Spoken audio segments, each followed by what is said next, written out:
فاضل بریلوی رحمۃ اللہ علیہ فرماتے ہیں کہ قیامت میں منظر اس طرح کا ہوگا کہ نبی پاک ہمارے آگے آگے چلیں گے اور ہمیں اللہ کی رحمت کی خوشخبری سناتے جائیں گے، اور جب حضور یہ خوشخبریاں سنائیں گے تو حضور کے لبھائے مبارکہ سے پھول گریں گے اور ہم ان کو اٹھاتے جائیں گے۔ فرماتے ہیں خود تو وہ تھوڑی دیر کے لیے روئیں گے اللہ کی بارگاہ میں کہ یا اللہ انہیں معاف کر دے، خود روئیں گے لیکن ہمیں ہنسا دیں گے۔ پیش حق مجدہ شفاعت کا سناتے جائیں گے، آپ روتے جائیں گے پر ہم کو ہنساتے جائیں گے۔ اور باغ جنت میں محمد صلی اللہ تعالیٰ علیہ وسلم، باغ جنت میں محمد مسکراتے جائیں گے، پھول رحمت کے گریں گے ہم اٹھاتے جائیں گے۔ حشر تک ڈالیں گے ہم پیدائش مولا کی دھوم، اور مثل فارس نجد کے قلعے گراتے جائیں گے۔ اور کیا ذوق بیان کیا، فرمانے لگے خاک ہو جائیں عدو جل کر مگر ہم تو رضا، دم میں جب تک دم ہے ذکر ان کا سناتے جائیں۔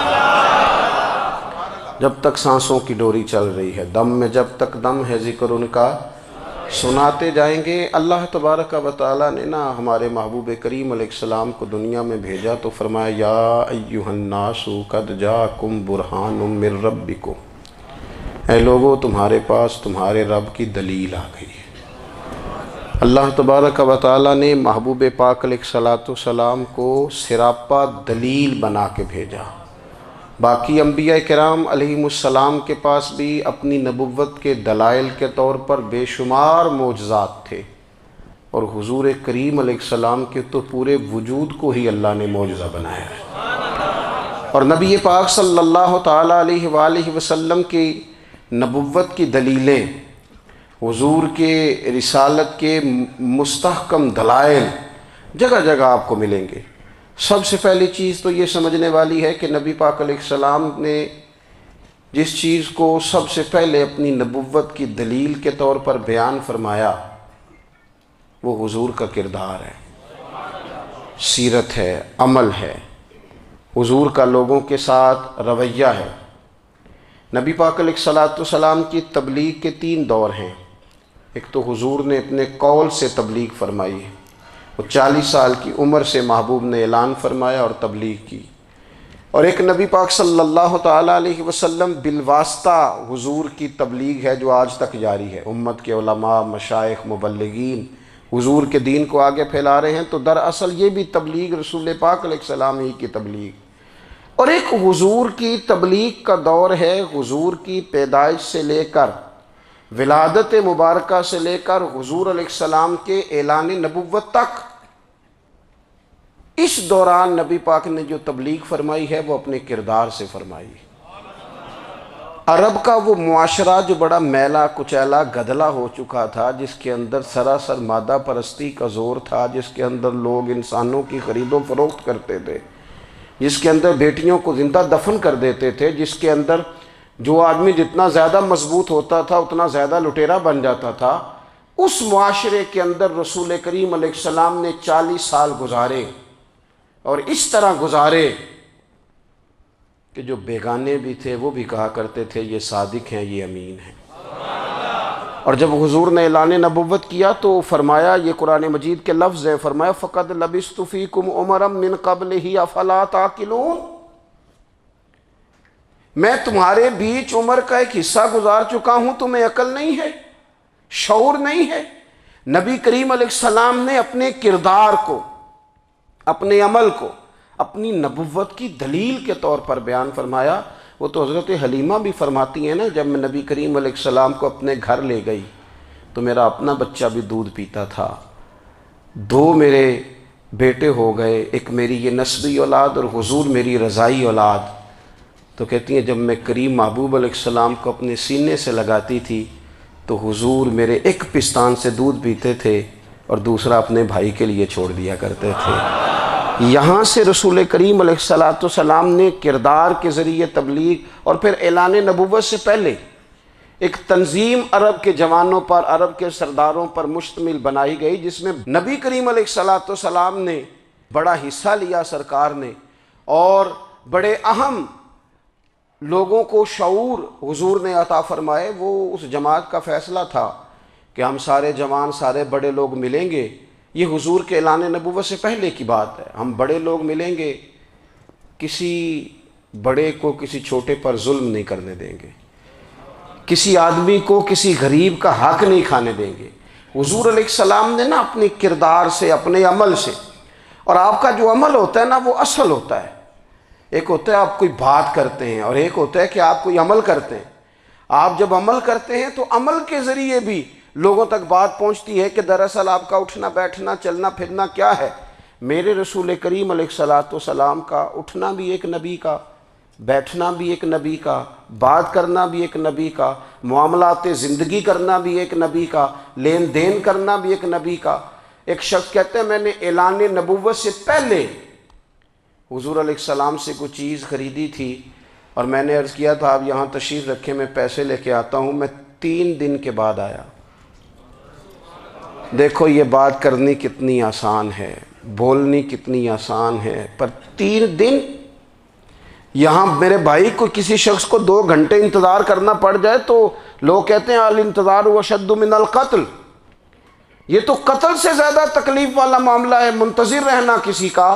کہتے 3 دن کے بعد میں آیا تو میرے رسول کریم وہیں تشریف فرمایا، بس اتنا فرمایا یار تم نے مجھے بڑی تکلیف میں ڈال دیا، 3 دن ہو گئے یہاں رکے ہوئے۔ تو حضور نے اپنے کردار کو، اپنے عمل کو، اپنے معاملات کو سب سے پہلے اپنی نبوت کی دلیل کے طور پر پیش کیا۔ کسی نے کیا خوب کہا تھا کہ جو تیری جان کے دشمن ہیں وہ بھی کہتے ہیں، وہ جو تیری جان کے دشمن ہیں، بظاہر تو آئے ہیں نا ہجرت کی رات جان لے لے، لیکن امانتیں حضور کے گھر میں رکھی ہوئی ہیں، امانتیں کاشانہ نور پہ پڑی ہیں۔ وہ جو تیری جان کے دشمن ہیں وہ بھی کہتے ہیں کہ امین تو ہے اور صداقت کی آبرو تو ہے، امین بھی تو ہے، صداقت کی آبرو تو ہے۔ تو پہلے کردار، پھر دوسری بات، اللہ تعالیٰ نے اپنے محبوب علیہ الصلاۃ والسلام کو اپنا مطلق نائب بنا کر، اپنا محبوب اعظم بنا کر، ویسے ہی سارے انسانوں کے بارے میں کہا وَإِذْ قَالَ رَبُّكَ لِلْمَلَائِكَةِ إِنِّي جَاعِلٌ فِي الْأَرْضِ خلیفہ، میں زمین میں اپنا نائب بنانے والا ہوں۔ لیکن حضور علیہ السلام تو محبوب ہے نا، حضور کی نیابت تو محبوبیت کے درجے پر فائز ہے۔ تو رسول پاک کو رب کریم نے اس طرح کا بنا کے بھیجا کہ حضرت عبداللہ ابن رواحہ رضی اللہ تعالیٰ عنہ بیان فرماتے ہیں کہ اگر حضور کوئی معجزہ نہ بھی دکھاتے، نبی کریم علیہ السلام سے کوئی اعجاز لوگ نہ بھی دیکھتے، تو محبوب کا تو چہرہ ہی اس طرح کا تھا، لوگوں نے دیکھتے جانا تھا اور کلمہ پڑھتے جانا تھا۔ لیکن باوجود اس کے میرے رسول پاک کا اعجاز یہ ہے، کمال یہ ہے کہ حضور کبھی اشارہ کر دیں تو چاند 2 ٹکڑے ہو جائے، کبھی دعا مانگ دیں تو ڈوبا ہوا سورج واپس آ جائے، کبھی محبوب گزرنے لگیں تو پتھر آپ پر سلام پڑے، کبھی حضور پہاڑ پر چڑھ جائیں تو پہاڑ وجد میں آ کر جھومنے لگیں، محبوب کا کبھی نماز پڑھاتے ارادہ بن جائے تو اللہ تعالیٰ قبلے کا رخ ہی تبدیل فرما دے۔ کیا خوبصورت سوچ ہے اور کیا نظریہ دیتے ہیں بریلی کے امام۔ فرماتے ہیں اجابت کا جوڑا عنایت کا صحرا، دلہن بن کے نکلی دعائے محمد، اور اجابت نے جھک کر گلے سے لگایا بڑی ناز سے جب دعائے محمد۔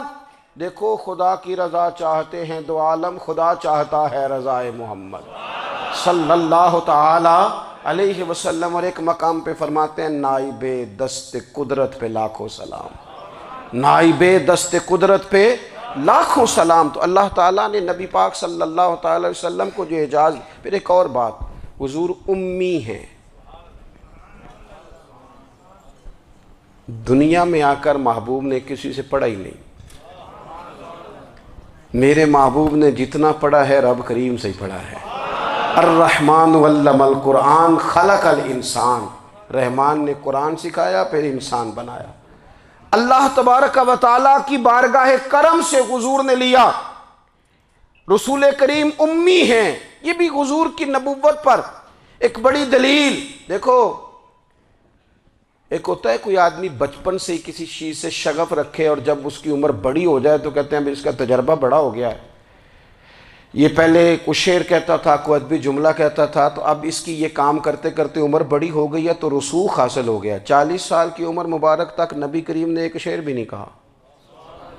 حضور علیہ السلام نے کبھی کوئی ایسی بات، ویسے تو حضور کی ہر بات حکمت والی، لیکن جس کو عرب کے لوگ اپنے لہجے میں شاعری یا اپنے لہجے میں ادب کہتے تھے، وہ حضور نے بیان نہیں فرمایا۔ لیکن جب 40 سال کی عمر میں اعلان نبوت کیا تو پھر بڑے بڑے فصیح و بلیغ، بڑے بڑے سیانے طفیل بن عمر کہتے ہیں کہ اس شخص کو بھی میں نے دیکھا جسے بڑا ناز تھا اپنی فصاحت اور بلاغت پر، اور جب وہ حضور کے پاس آیا اور اس نے آ کے کچھ باتیں کی تو محبوب خاموشی سے سنتے رہے، اور جب وہ چپ کر گیا تو میرے کریم نے صرف سورہ فاتحہ پڑھی۔ کبھی اٹھتا تھا، کبھی بیٹھتا تھا، کبھی غور کرتا تھا، کبھی دائیں جاتا تھا، کبھی بائیں جاتا تھا، پھر کہنے لگا بتاؤ نا کلام کس کا ہے؟ فرمایا اس رب کا، اس رب کا، اس رب کا جس کا میں رسول بن کے آیا ہوں۔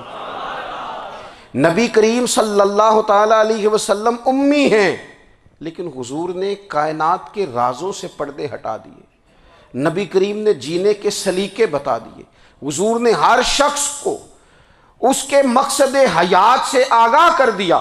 نبی کریم علیہ السلام نے وہ فلسفہ حیات بیان کیا کہ لوگوں کو صرف جینے میں ہی مزہ نہیں آیا، مرنے میں بھی مزہ آنے لگا۔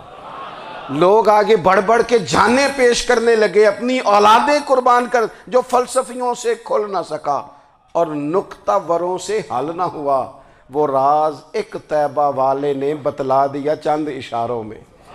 محبوب کریم امی ہیں، لیکن حضور نے اس طرح دنیا کو سکھایا، اس طرح دنیا کو پڑھایا، اس طرح حضور نے علم کے چراغ اور دیپ روشن کیے کہ قیامت تک جسے روشنی ملے گی نا، اسے صرف دروازہ مصطفیٰ سے ملے گی، اسے رسول کریم علیہ السلام کے در دولت سے ملے۔ کچھ لوگوں نے کہا کہ یہ اپنے پاس سے آیات بنا کے لاتے ہیں، اپنے گھر میں بیٹھ کے دعوے کر لینا تو کوئی مشکل کام نہیں نہ ہوتا، سارے لوگ ہی کر لیتے ہیں۔ بلکہ وہ ہمارے ایک بزرگ کہا کرتے تھے، خیالی پلاؤ پکائیے ٹکی ہو کدے بھی کاٹ نہ پائیے، کیونکہ کون سا پیسوں کا ڈالنا ہے، زیادہ ڈالیں آپ، اور زیادہ ڈالیں۔ بہت سارے لوگ ہیں آج بھی، کچھ لبرل ہیں بیچارے، کچھ دین بیزار طبقہ ہے، وہ کہتے ہیں جناب ہمیں تو جدید باتیں بتائیں، ہمیں تو نئے اسلوب کے مطابق لے کے چلے، ہمیں تو او بھائی سن، میرے نبی پاک علیہ السلام نے فرمایا میرا قرآن کبھی پرانا نہیں ہوگا، اسے پڑھ کے دیکھ، اس کی جدت کا حسن دیکھ، یہ تو کھلا ہوا باغ ہے، تو ایک دفعہ اس کے قریب آئے گا تو خوشبو ملے گی، دوسری دفعہ آئے گا تو اس سے زیادہ تازی ملے گی، ایک دفعہ پھل کھائے گا تو مزیدار ہوگا اور دوسرا کھائے گا، ہو سکتا ہے شکل ملتی جلتی ہو لیکن ذائقہ بڑا نرالا ہوگا۔ تو تو صحیح نا، جب کچھ لوگوں نے کہا یہ خود سے بنا کے آیات لاتے ہیں تو فرمایا وَإِن كُنتُمْ فِي رَيْبٍ مِّمَّا نَزَّلْنَا عَلَىٰ عَبْدِنَا فَأْتُوا بِسُورَةٍ مِّن مِّثْلِهِ، اگر تمہیں کوئی شک ہے اس میں جو ہم نے اپنے بندہ خاص میں نازل کیا ہے تو تم بھی اس جیسی ایک آیت بنا کے لاؤ۔ اور چلو چیلنج کھلا ہی دے دیا، فرما وَادْعُوا شُهَدَاءَكُم مِّن دُونِ اللَّهِ، اللہ اور اللہ والوں کو چھوڑ دو، تفسیری ترجمہ عرض کر رہا ہوں، یعنی صحابہ کو چھوڑ دو، حضور کے ماننے والوں کو چھوڑ دو، باقی ساری دنیا کے کافر اکٹھے ہو جاؤ، ایک آیت بس قرآن جیسی لے کے آؤ، ایک آیت لے کے آؤ، ان کنتم صادقین، اگر تم سچے ہو۔ جوانوں سنو، کہا ایک آیت، اور یہ چیلنج آج تک قرآن مجید کا موجود ہے، آج تک وَإِن كُنتُمْ فِي رَيْبٍ مِّمَّا نَزَّلْنَا عَلَىٰ عَبْدِنَا فَأْتُوا بِسُورَةٍ مِّن مِّثْلِهِ، تم قرآن کے مقابلے کی ایک صورت لے کے آؤ اور سارے حمایتی اکٹھے کر لو اپنے، ان کنتم صادقین، اگر تم سچے ہو۔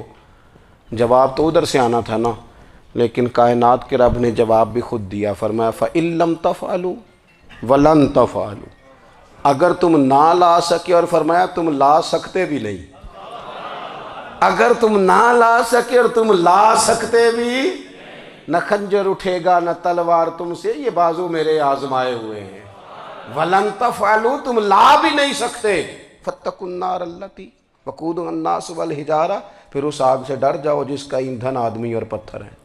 اعدت للکافرین، بنائی کافروں کے لیے، بنائی مومنوں کے لیے تو رب نے جنت بنائی ہے۔ اعدت للکافرین، یہ دوزخ اللہ نے کن کے لیے بنائی ہے؟ اعدت للکافرین کہتا ہے کافر کے لیے بنایا۔ تو اللہ تبارک و تعالیٰ نے میرے رسول پاک صلی اللہ تعالیٰ علیہ وسلم کو وہ کتاب عطا فرمائی، اور پھر حضور کی فصاحت و بلاغت، معرفت۔ دیکھو ایک ہوتا ہے گھنٹوں باتیں کرنا، ایک ہوتا ہے کئی والیم پر مشتمل، کئی جلدوں پر مشتمل کتب کا لکھنا، اور ایک ہوتا ہے کسی بندے کا ایک بات کرنا اور سامنے والے کی طبیعت کو اتنا جگا دینا کہ اگلی بات فوراً ہی اس کی سمجھ میں آ جائے۔ اور حضور نہ کسی کی انا کو نہیں جگاتے تھے۔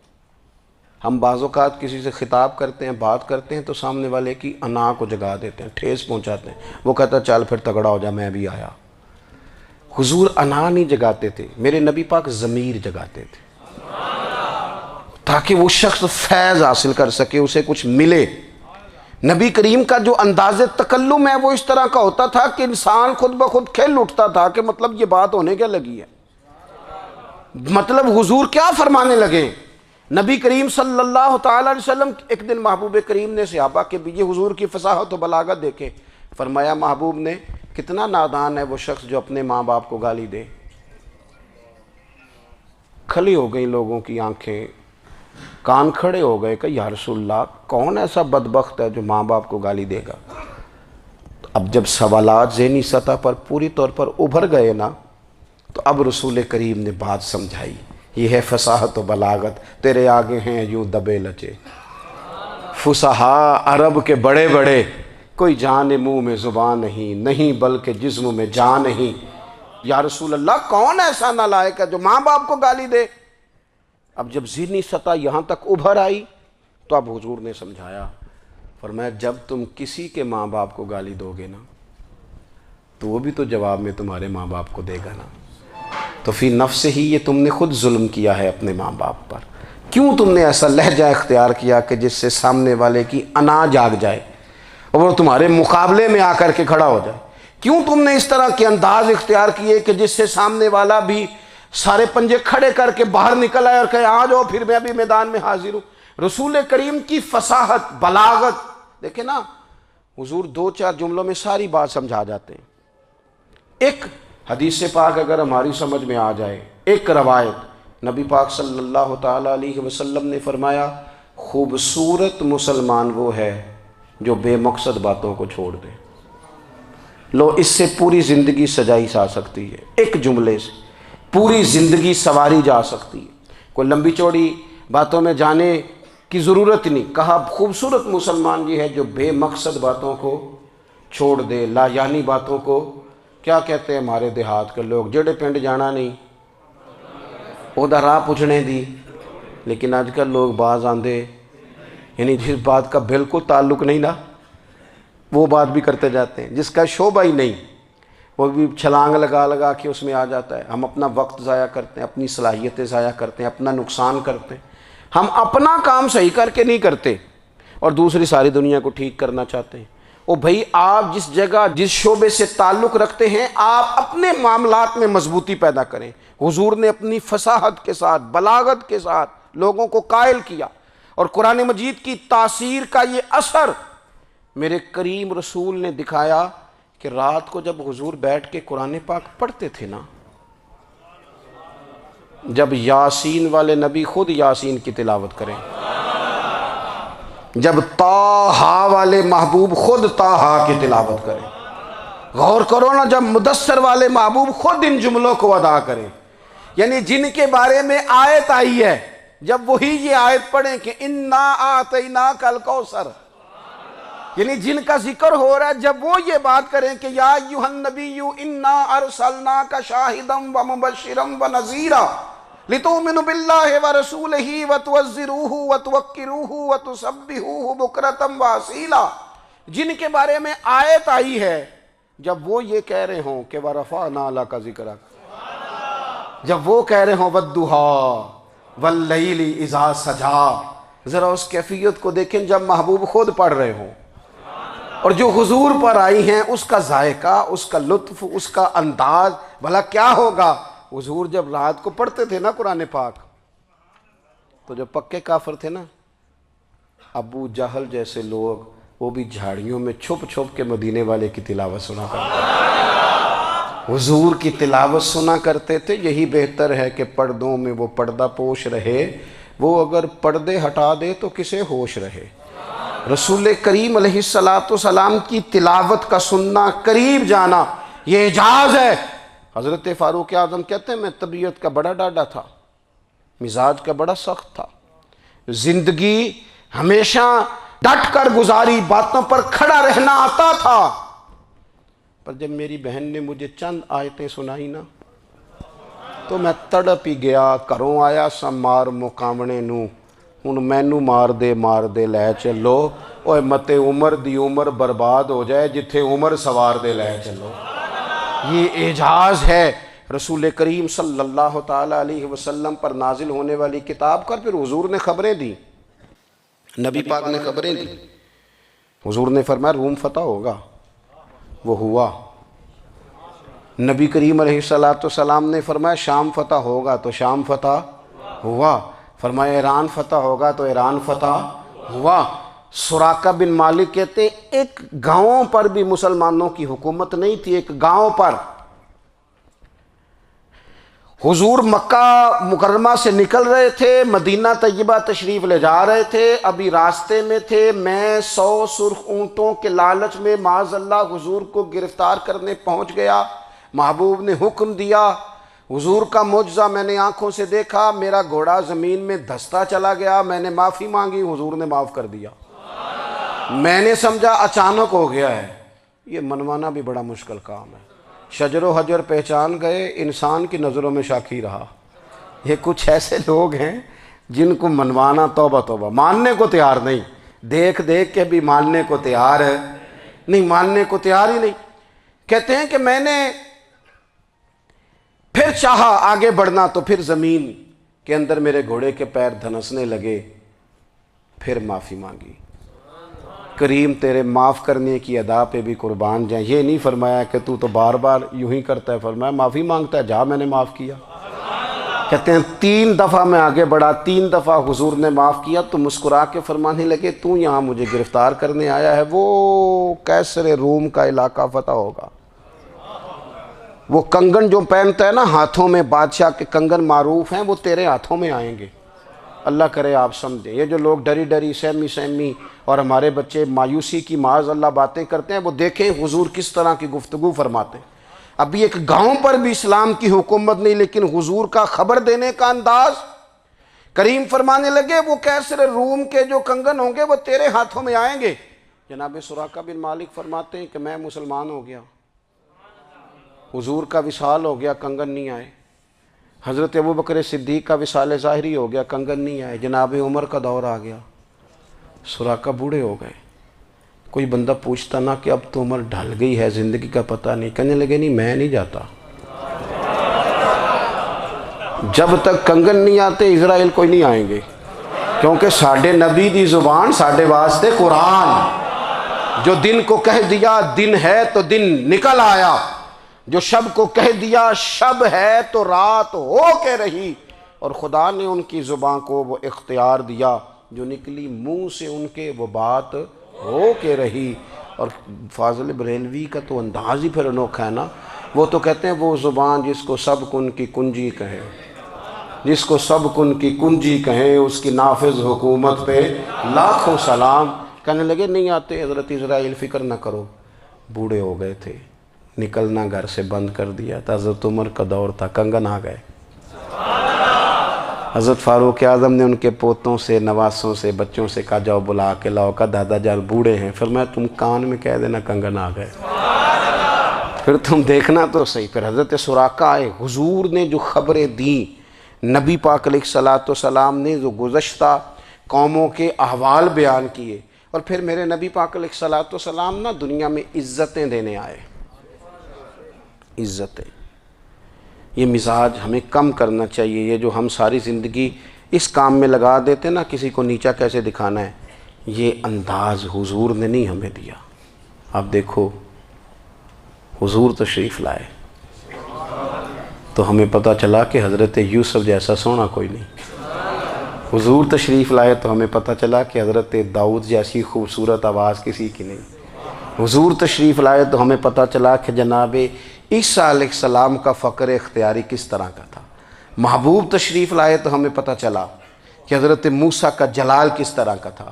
یہ تو حضور آئے تو نبی پاک علیہ السلام نے اس کی بھی عظمت بیان کی، اس کی بھی شان بیان کی، حضور نے بتایا کہ ابو بکر صدیق کی شان کیا ہے، فاروق اعظم کا مرتبہ کیا ہے، عثمان غنی کی حیا کیا ہے، مولا علی کی شجاعت کیا ہے، اہل بیت نبوت کی عظمت کیا ہے۔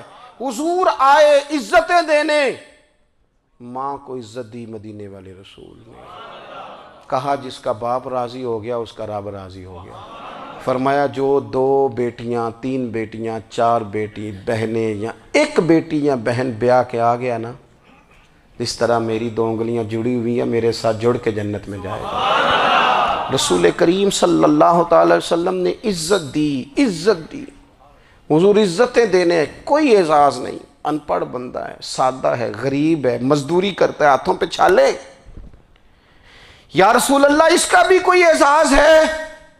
قربان جائیں، میرے کریم نے عزت دی، فرمایا محنت کر کے روزی کمانے والا تو اللہ کا دوست ہے، یہ اینٹیں اٹھانے والا، یہ مشقتیں کرنے والا، یہ صبح دیہڑی پہ جانے والا، یہ بیچارہ جو اچار سے روٹی کھاتا ہے، تو نے ہر شخص کی قسمت میں یہ عزت لکھی اور آخری خطبے کی صورت میں وصیت لکھی۔ رسول کریم نے ہر بندے کو اعزاز دیا، عظمتیں دی، حضور عزتیں دینے آئے، نبی پاک علیہ السلام نے اعزازات دیے، حضور نے نوازا، یہ ساری چیزیں میرے رسول پاک کی تشریف۔ اور پھر یہ جو حضور کے صحابہ اور اہل بیت ہیں نا، یہ بھی میرے نبی پاک کی نبوت کی دلیل ہے۔ اتنی جلدی انقلاب آیا نہیں کرتے، وہ کل تک جو رہزن تھے حضور نے راہبر بنا دیے، وہ لوگ جو کل تک ایک دوسرے کے گلے کاٹ کے کھاتے تھے، ایک دوسرے کو مارتے تھے، تکلیف پہنچاتے تھے، برادری ازم پہ لڑتے تھے، حضور نے بھائی بھائی بنا دیے، ایک پلیٹ میں کھانا کھانے لگے، سیدنا بلال حبشی، صہیب رومی، سلمان فارسی، حضور نے یوں کر کے ملا دیا۔ نبی کریم علیہ السلام نے تقسیمیں ختم کر دی دنیا میں، حضور کے صحابہ نے اپنا کردار اس طرح کا دکھایا، اتنا بلند کیا، اور صحابہ کرام علیہم رضوان اس کو دے کر اتنی بلندیوں پہ گئے کہ گواہیاں اللہ کا قرآن دیتا ہے۔ فرمایا محمد الرسول اللہ والذین معہ اشداء علی الکفار رحماء بینہم تراہم رکعا سجدا یبتغون فضلا من اللہ ورضوانا۔ فرمایا یہ جو میرے محبوب کے ساتھ والے ہیں کافروں پر سخت ہیں، آپس میں نرم دل ہیں، تم جب بھی انہیں دیکھو گے سجدے کرتے دیکھو گے، رکوع کرتے دیکھو گے، تم انہیں دیکھو گے اللہ کی رضا کے متلاشی ہیں۔ انہیں ساری مادہ پرستی سے نکال کر محبوب نے رب کی رضا کے رستے پہ ڈال دیا۔ میرے نبی کریم سید عالم صلی اللہ تعالیٰ علیہ وسلم کی نبوت کے دلائل کے طور پر یہ ساری چیزیں آئیں۔ بس میں بات سمیٹنے لگا ہوں، حضور کا جو اخلاق ہے نا، وہ بھی نبی کریم علیہ السلام کی نبوت کی بہت بڑی دلیل ہے۔ وَإِنَّكَ لَعَلَىٰ خُلُقٍ عَظِيمٍ۔ محبوب ہم نے آپ کو نا خلق عظیم کا مالک بنایا ہے۔ کچھ لوگ سمجھتے ہیں صرف آپ کا بولنے کا انداز ٹھیک ہو تو آپ با اخلاق ہیں، نہیں بھائی، بولنے کا انداز ٹھیک ہونا با اخلاق نہیں، سچ بولنا اخلاق کی علامت ہے۔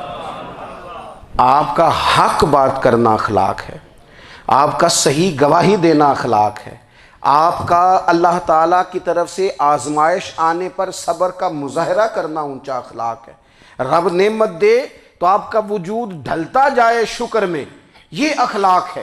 رب کریم اگر آپ کو کسی وقت کسی آزمائش میں اپنی حکمت سے ڈالتا ہے تو عزت نفس کو برقرار رکھنا، خودداری کو برقرار رکھنا، یہ اخلاق۔ نبی پاک نے اعلیٰ ترین اخلاق کی بات بتائی، اعلیٰ ترین۔ حضور نے لوگوں سے بیعت لیتے وقت کہا تھا میرے ہاتھ پر بیعت کرو، چوری نہیں کرو گے۔ نبی پاک علیہ السلام نے مختلف امور پر بیعت لی۔ حضرت حکیم بن حزام کہتے ہیں حضور نے میرے ہاتھ پہ ہاتھ رکھ کے کہا میرے ہاتھ پہ ہاتھ رکھ کے بیعت کرو کہ کسی دنیا دار سے سوال نہیں کرو گے، خودداری سے زندگی گزارو گے، عزت نفس سے، جو رب نے تمہیں دیا ہے تم اس پر راضی رہو گے، لوگوں کی جیبوں کو ٹٹولنا، دوسروں کی دولتوں پہ راج کرنا، دوسروں کے مال پر نگاہیں ڈالنا اللہ کے حبیب نے پسند نہیں فرمایا۔ فرمایا بیعت کرو کہ تم کبھی کسی سے سوال نہیں کرو گے، حد ہو گئی۔ نبھانے والوں نے پھر اس عہد کو نبھایا اور کمال کر دی۔ حضرت حکیم بن حزام گھوڑے پہ بیٹھے تھے، ہاتھ میں درہ تھا، وہ زمین پہ گر گیا، قریب غلام کھڑا تھا، حضرت حکیم بن حزام خود گھوڑے سے اترے، درہ اٹھایا، دوبارہ گھوڑے پہ بیٹھے۔ غلام عرض کرنے لگا حضور مجھے بتا دیتے میں اٹھا کے دے دیتا۔ آنکھیں چمک اٹھیں، فرمانے لگے کیسے بتا دیتا؟ اپنے رسول سے وعدہ کیا ہے کبھی کسی سے سوال نہیں کروں گا، کبھی سوال نہیں کروں گا۔ اللہ کے محبوب نے ہمیں اعلیٰ اخلاقی قدروں کی بات ہمیں سکھائی ہے۔ ہم دیکھتے ہیں کہ بڑی جلدی 2 4 5 لوگوں کے غصہ دلانے پر ہم ساری اخلاقی حدوں کو کراس کر جاتے ہیں۔ دوستو ہمارا ایک ویژن ہونا چاہیے، ہمارے ذاتی رویے بڑے معتبر ہونے چاہیے، لین دین کے معاملات کے اندر مسلمانوں کو بڑا صاف ستھرا ہونا چاہیے۔ ہمیں اپنی معاشی زندگی میں روزمرہ کے معاملات میں ہماری توجہات کا مرکز صرف اللہ رسول کی ذات ہونی چاہیے۔ رب کریم نے اپنی حکمت سے کسی کو کتنا دیا ہے یہ اس کی حکمت کے تقاضے ہیں، ہمیں اس نے جس رنگ میں جس حال میں رکھا ہے ہمیں اپنے رب کی رضا پر بہت زیادہ مطمئن ہونا چاہیے۔ اچھا پھر ایک اور بات، جن چیزوں کو ہم نے دکھ بنایا ہے نا یہ تو وہاں دکھ تھا ہی نہیں۔ مہینہ مہینہ چولہا نہیں جلا، لیکن کسی جگہ اظہار غربت ہے حضور کی اولاد پاک کا یا صحاب کا یا ازواج کا۔ مہینہ مہینہ چولہا نہیں جلا، لیکن یہ اخلاق عالیہ کا حسن دیکھو، اپنے گھر مہینہ مہینہ چولہا نہیں جلا، جو مانگنے آیا اسے جھولی بھر کے عطا فرمایا، کوئی دروازے سے خالی نہیں گیا۔ عزیز بھائی اگر زندگی میں اخلاقی قدریں ہم اپنا لیں اور ہم تھوڑا تھوڑا کر کے اپنے آپ کو تبدیل کریں، ساری زندگی توجہ رہی کہ فلاں کیا کر رہا ہے فلاں کیا کر رہا ہے، تھوڑا سا گردن کو جھکا کے اپنے اوپر توجہ ڈالیں، اپنے آپ کو وقت دیں، حضور کے اخلاق عالیہ کی روشنی میں، تعلیمات حسنہ کی روشنی میں ہم اپنے کردار و عمل پر تھوڑی توجہ دیں۔ اس وقت بہت بڑی تعداد میں امت مسلمہ ہے، اور ایسا نہیں ہے کہ دولت نہیں ہے، دولت سے بھی سرشار ہیں۔ ہمارے ہاں بڑے بڑے انجینئر ہیں، بڑے بڑے ڈاکٹر ہیں، لیکچرار ہیں، ہمارے پاس بڑے بڑے ہاسپٹل ہیں، بڑا کچھ ہے، لیکن کردار و عمل کے بادشاہ، اپنی زندگی تقوی کی روشنی میں گزارنے والے ان لوگوں کی تعداد کم ہے۔ اگر کوئی آج بھی سارے کام نیک کرے لیکن جائیداد میں سے بیٹی کا حق رکھ جائے تو پھر اس نے کیا میلاد منایا ہے؟ اگر آج بھی جو 2 4 لوگ بیچارے اس کے زیر دست ہیں، ملازمین ہیں، ان کے ساتھ اس کا رویہ انتہائی سخت ہو تو اس نے کیا میلاد منایا؟ اگر آج بھی وہ برادری ازم کی بنیاد پر دوستیاں کرے اور چھوٹے بڑے کی وہ تقسیم رکھے، جسے حضور نے فرمایا کہ قبیلے تو تعارف کے لیے، ورنہ کسی عربی کو اجمی پر، گورے کو کالے پر کوئی فضیلت نہیں۔ اگر کوئی آج بھی اس برادری ازم کا قائل ہے پھر اس نے کیا میلاد منایا؟